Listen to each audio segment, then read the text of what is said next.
something that you're going to be probably pretty knowledgeable about is time management. Yeah. So clearly. So a lot of people who will be watching this, they're going to be professionals, professional people, business people, could be anyone. Music is not their chosen profession. Sure, absolutely. So they've got jobs, some of them have kids, maybe some of them are high school students like you that had different activities. They just don't have the time. Right. But they really want to do it. Well, what would you say to that? What you find, and I know you know this, as we age, like I'm 58, been doing this my whole life, it's not about big blocks of time. It's about small chunks of time that add up.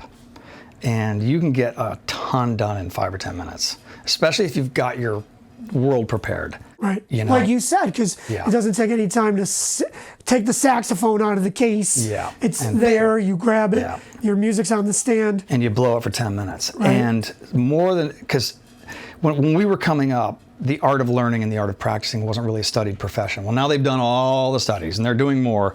And what you're finding is that, 6 10-minute slots is just as powerful, or sometimes even more powerful than one full 60-minute slot. Right.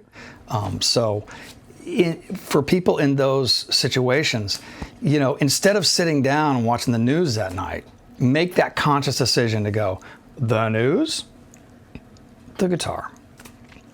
Make the conscious decision to go, Facebook, no Facebook.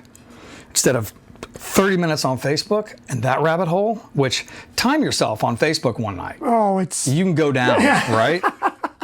People get mad at me because I don't respond to things. Like, didn't you see me post this? I'm like, sorry, man, I didn't. I'm playing my instrument. I'm playing, or enjoying my life. Or enjoying my life, exactly.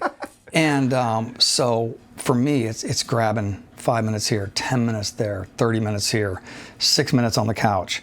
It's really little bits and pieces. I rarely, I'm in a fortunate position now to where I can get my job done in a certain part of the day. And if there's something I really want to work on, I can take a couple hours and do it. Right. But it's all about 10 minutes here, 10 minutes there, 5 minutes here. So, when you come home from work, make that conscious decision. Am I going to stare at the TV? Am I going to stare at the computer screen? Or am I going to play? Right. And sometimes you can combine both. Sometimes I'll be reading my email. One of the things I do is I learn classic solos. And so if there's some work that I have to do, like I'm working in Final Cut Pro a lot, sometimes I have to just watch stuff and figure stuff out. I will run solos while I'm doing that. So as you notice, my whole computer world's here. I got my keyboard here, my pedal board's here, guitars everywhere, and I'm sitting there. The ultimate multitask. Yeah. And because instruments have a lot of rote stuff. So what I'll do is I'll make a lot of the physical stuff happen while I'm doing something else. Then when I need to be fully invested, I can shut that off, go onto YouTube and learn, I just learned the Shine On You Crazy Diamond solo. Oh, so great. That's a long one. Yeah, and I've learned bits and pieces of it for years. Yeah. You know what? But I said, I'm finally just going to learn it. And I just did.